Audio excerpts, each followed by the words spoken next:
આજે કિચન સિરીઝમાં બાળકોને લંચ બોક્સમાં આપી શકાય અને સવારના નાસ્તામાં બનાવી શકાય એવી ફ્રાઈડ ઇડલી અને ઇડલી ઢોકળા બનાવીશું. આ નાસ્તો એટલો બધો ટેસ્ટી અને હેલ્ધી છે ને કે ઘરના નાના મોટા બધા સભ્યોને ખૂબ જ ભાવશે. અને સાથે જો ગરમા ગરમ ચા હોય ને તો બીજું કાંઈ જ ના જોઈએ. તો ચાલો આજે એક એવો લોટ તૈયાર કરીશું ને કે જેમાંથી એકદમ ક્રિસ્પી તળેલી ઇડલી પણ બનાવીશું અને સોફ્ટ વઘારેલા ઇડલી ઢોકળા પણ બનાવીશું. તો અહીં આપણે ચોખા કે દાળ નથી પલાળવાની કે નથી ક્રશ કરવાની, માત્ર એક પ્રીમિક્સ તૈયાર કરીશું. પણ ચોખા અને દાળનો રેશિયો એવો રાખવાનો છે કે જેમાંથી બંને ટાઈપની ઇડલી બને. તો તમે અહીં જોઈ શકો છો આપણે લોટનું ટેક્સચર આવું રાખ્યું છે, વધારે કરકરું પણ નહીં અને એકદમ લીસું પણ નહીં. તો અહીં મેં 1.5 કપ લોટ લીધો છે અને એમાંથી 2 થાળી જેવી ઇડલી તૈયાર થશે. હવે આ પ્રીમિક્સ બનાવવા માટે ચોખા અને દાળનો રેશિયો કેટલો રાખ્યો છે ને એ હું તમને વિડીયોમાં આગળ જણાવીશ. તો હવે અહીં 1.5 કપ લોટ સામે અડધો કપ જેવું દહીં લીધું છે. તો સવારના નાસ્તો બનાવવાનો છે તો હું રાતના જ આ લોટને પલાળી રહી છું, જેથી સરસ રીતે આથો આવી જાય. હવે 1.5 કપ જેવું પાણી ઉમેરી હાથેથી જ મિક્સ કરી લેવું, એટલે લોટના ગાંઠા પણ ન રહે અને આથો સરસ આવે. હવે અત્યારે ઉનાળો છે તો હું અહીં અડધો કપ જેટલું જ દહીં ઉમેરી રહી છું. જો તમને વધારે ખટાશ ભાવતી હોય તો વધારે ઉમેરી શકાય છે. આ એક જ લોટમાંથી આપણે બંને પ્રકારની ઇડલી કરવાની હોવાથી વધારે પડતું પાણી નહીં ઉમેરીએ. ઇડલી ઢોકળા કે ખાટા ઢોકળાના લોટને પલાળવા માટે 2 ગણું પાણી પૂરતું છે. અહીં આપણે અડધો કપ દહીં લીધું અને 1.5 કપ પાણી લીધું. તો બસ હવે બધું મિક્સ થઈ ગયું છે.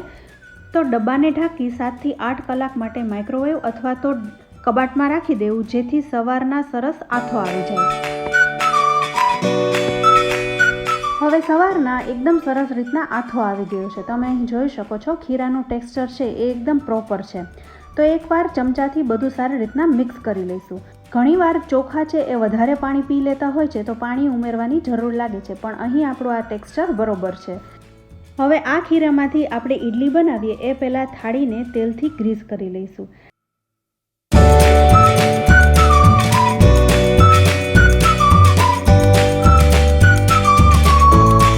સાથે હવે ઢોકળિયામાં પાણી પણ ગરમ થઈ ચૂક્યું છે.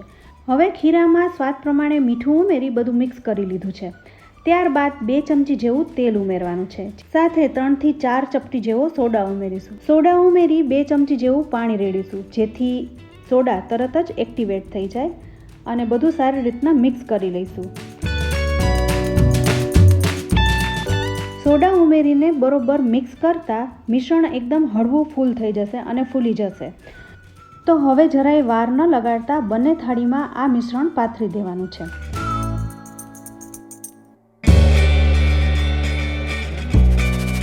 હવે ઢોકળિયાનું પાણી એકદમ ઉકળી રહ્યું છે તો બંને થાળીને ઢોકળિયામાં ગોઠવી 10 મિનિટ માટે આપણે સ્ટીમ કરીશું.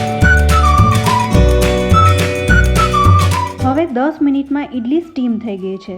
તો ચપ્પા વડે ચેક કરીશું. તો ચપ્પુ એકદમ ક્લીન બહાર નીકળે તો સમજવું કે ઇડલી એકદમ સારી રીતના સ્ટીમ થઈ ગઈ છે.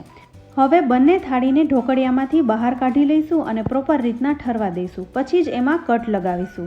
ઇડલી કે ઢોકળા ઠરી જાય પછી તમે ઉખેડવાની કોશિશ કરશો ને તો એ તરત જ ઉખડી જશે અને થાળીમાં બિલકુલ નહીં ચોટે. અહીં તમે જોઈ શકો છો ઇડલી એકદમ આસાનીથી બહાર નીકળી જાય છે. આ ઇડલીને તળવાની હોવાથી થોડી મેં પાતળી બનાવી છે. હવે બધી ઇડલીને કટ કરી તૈયાર કરી લીધી છે. તો સૌથી પહેલાં આપણે ઇડલીને વઘારીશું. તો વઘારવા માટે એક પેનમાં 3 થી 4 ચમચી જેવું તેલ લેવાનું છે. તેલ ગરમ થઈ જાય એટલે 5 ચમચી જેવી રાઈ મૂકીશું.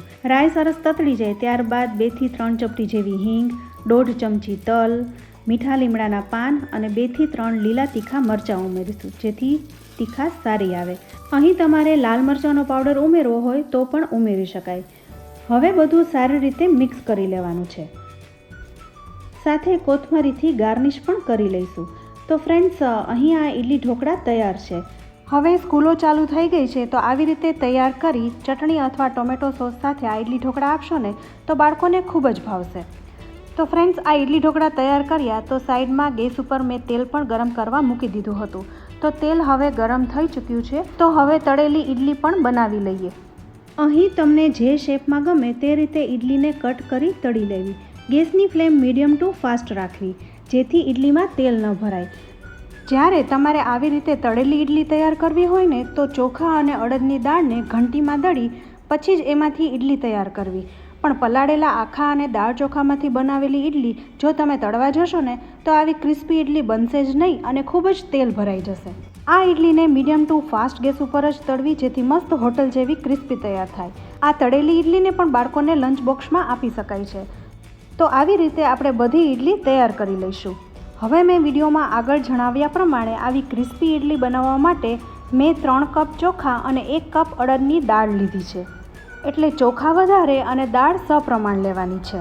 સાથે લોટ પણ મીડિયમ કરકરો દળવો. તો જ્યારે તમે આવા લોટમાંથી ઇડલી તૈયાર કરશો ને તો એકદમ ક્રિસ્પી અને જરાય તેલ નહીં ભરાય. સાથે બ્રાઉન કલર પણ આટલો સરસ આવશે. તો ઇડલી તળાઈ ગઈ છે. તમે અહીં જોઈ શકો છો એકદમ સરસ ક્રિસ્પી, જરા પણ તેલ નથી ભરાયું અને બ્રાઉન કલર પણ સરસ આવ્યો છે. તો ફ્રેન્ડ્સ, તમને આજની આ રેસીપી કેવી લાગી? જો તમે આવી રીતે લોટ તૈયાર કરશો ને તો આમાંથી આવી જ ઇડલી તૈયાર થશે. તો ઇડલી ઢોકળા અને તળેલી ઇડલી સાથે હું અહીં ચા સર્વ કરી રહી છું. તો ફ્રેન્ડ્સ, તમને આજની આ રેસીપી કેવી લાગી? રેસીપી સારી લાગે તો વિડીયોને લાઇક અને શેર કરજો અને તમે પણ આ રીતે બનાવજો. તમારા બાળકોને પણ આવી રીતે લંચ બોક્સમાં બનાવીને જરૂરથી આપજો. અને હા, તમે જો અમારી ચેનલને હજુ સુધી સબસ્ક્રાઈબ ના કરી હોય ને તો જલ્દી સબસ્ક્રાઈબ કરી લો જેથી આવનારા નવા વિડીયોનું નોટિફિકેશન તમને જલ્દી મળે. તો ફરી મળીશું આવી જ એક ઉપયોગી રેસીપી સાથે. ત્યાં સુધી આવજો.